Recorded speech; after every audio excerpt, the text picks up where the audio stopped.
નર્મદા લાઈવમાં તમારું સ્વાગત છે।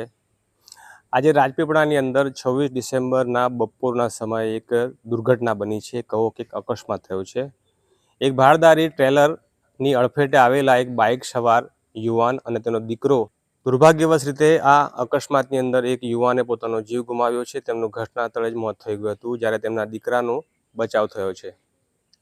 ત્યારે આ ઘટના બપોરના સમયે જ્યારે બની ત્યારે રાજપીપળાના જે સૂર્યા પ્લાઝાથી હર્ષદી માતા તરફ જવાનો જે વિસ્તાર છે, જે રોડ છે, ત્યાંથી આ ટેલર પસાર થઈ રહ્યું હતું। આ અકસ્માત તો છે, પણ આ અકસ્માતની પાછળના કારણો શું છે એ જાણવાની ખાસ જરૂર છે। કારણ કે રાજપીપળામાં સવારના 6 વાગ્યાથી લઈને રાતના 12 વાગ્યા સુધી નો એન્ટ્રી છે કે ભારદારી વાહનોને પ્રવેશ નથી। પરંતુ તેમ છતાં આટલું મોટું હેવી વાહન, મલ્ટી એક્સેલ વાહન, ભારદારી વાહન પ્રવેશી ગયું, એને કોઈએ રોક્યું પણ નથી। અને આ ટેલરની અડફેટે આવેલા આ જે યુવાન છે, જે વાહન ચાલક, જે બાઇક ચાલક હતા, તેમનું ઘટના સ્થળે જ મોત થઈ ગયું હતું। ઘટનાને પગલે લોકટોળા એકત્રિત થઈ ગયા હતા। ત્યાં કેટલાક રાજકીય પક્ષના સ્વયંસેવકો અને કેટલાક લોકોએ તેને દવાખાને, એના મૃત શરીરને દવાખાને પહોંચાડવાની તજવીજ કરી છે। એ પણ દ્રશ્યો આવ્યા છે। પરંતુ મૂળ અને મહત્ત્વની વાત એ છે કે નગરમાં નો એન્ટ્રી લાગેલી હોવા છતાં પણ ભારદારી વાહનો અવારનવાર ગામમાં પ્રવેશતા બેધડક દેખાય છે। એની સાથે સાથે વાત કરીએ તો નગરના બંને પ્રવેશ દ્વારે પોલીસ સર્વેલન્સના સીસીટીવી કેમેરા લાગેલા છે। ઠેર ઠેર જે બંદોબસ્ત હોવો જોઈએ પોલીસ તરફથી, તે માણસો પણ મૂકવામાં આવે છે। તેમ છતાં આ ભારદારી વાહનો ગામમાં પ્રવેશી જાય છે, બે રોકટોક જાય છે। રેતીના હાઈવા પણ ચાલે છે અને એ સિવાયના અન્ય વાહનો પણ ગામમાંથી બે રોકટોક પસાર થઈ જાય છે।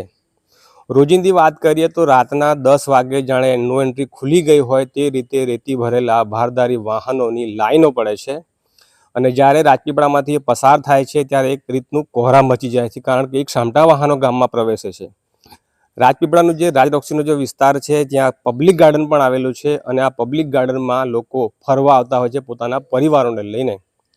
ત્યાં એટલો એક ખતરનાક ટર્નિંગ છે અને ત્યાં પણ ભારદારી વાહનો પૂર ઝડપે જાય છે, પોતાના વાહનોને બ્રેક સુદ્ધા નથી મારતા, જેથી આવા અકસ્માતોની શક્યતા પહેલાંથી જોવાઈ રહી હતી। અને આજે જે અકસ્માત થયો છે એમાં આ નિષ્કાળજી છે ટ્રાફિક પોલીસ વિભાગની, કારણ કે નો એન્ટ્રી હોવા છતાં પણ આ વાહન ગામમાં ધોળા દિવસે કેવી રીતે પ્રવેશી ગયું અને જે કંઈ કારણો છે અકસ્માતના અને જે કંઈ એમાં જવાબદાર છે, પરંતુ આ એક યુવાને, એક પરિવારે પોતાનો મોભી ગુમાવી દીધો છે।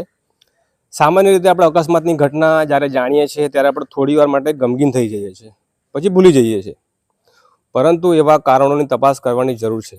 અને જ્યારે સિસ્ટમ અને સરકાર અને પોલીસ પોતાનું કામ નથી કરતી ત્યારે આવી ઘટનાઓ બને છે।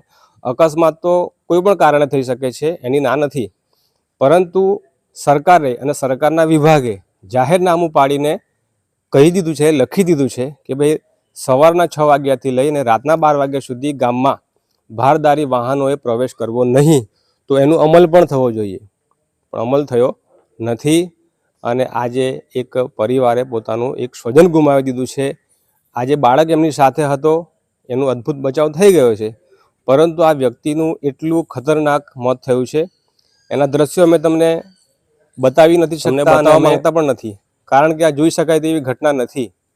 પરંતુ આ કારણોનો ઉલ્લેખ કરવો એના માટે જરૂરી છે કે હવે પછી આવી ઘટના ન બને। બીજી દુર્ભાગ્ય પણ વાત એક કહી દઉં કે અકસ્માત જ્યારે બપોરે થયો ત્યારબાદ પણ કેટલાક વાહનો, ભારદારી વાહનો નગરમાંથી પ્રવેશી અને અવર જવર કરતા દેખાય છે।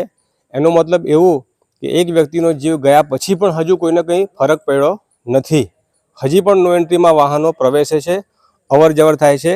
દ્રશ્યો તમારા મોબાઈલ સ્ક્રીન ઉપર મૂકી દઉં છું। એની સાથે સાથે જે નો એન્ટ્રીનું બોર્ડ મારેલું છે એમાં મોટા અક્ષરમાં લખેલું છે કે ભાઈ 6 વાગ્યાથી લઈને 12 વાગ્યા સુધી ગામમાં ભારદારી વાહનોએ પ્રવેશ કરવો નહીં। એ બોર્ડને જ કોઈ ટક્કર મારી ગયું છે, બોર્ડ વાંકું થઈ ગયું છે અને એની આગળ કેટલાક લોકો પોતાના પોસ્ટરો મારી જાય છે અને એ પણ નથી દેખાતું। ત્યારે આ ઘટના આજે બની છે, એમાં એક વ્યક્તિનો જીવ ગયો છે, એક બાળકે પોતાના પિતા ગુમાવ્યા છે। પોલીસ ચોપડે આ ઘટના એક અકસ્માત છે અને અકસ્માત તરીકે લેખાશે, પરંતુ એના પાછળના કારણોની તપાસની જરૂર છે। લાગતા વળગતા અધિકારીઓ સાથે અમે આ મામલે ટેલિફોનિક વાતચીત કરીશું અને નો એન્ટ્રી હોવા છતાં પણ આ ભારદારી વાહન કેવી રીતે નગરમાં પ્રવેશી ગયું અને આવનાર દિવસોમાં શું તકેદારી રાખવામાં આવશે એની પણ અમે વાતચીત લાગતા વળગતા અધિકારીઓ સાથે કરીશું. આ જ પ્રકારના ન્યૂઝ અને અહેવાલ અમે નર્મદા લાઈવના માધ્યમથી તમારા માટે લાવતા રહીશું.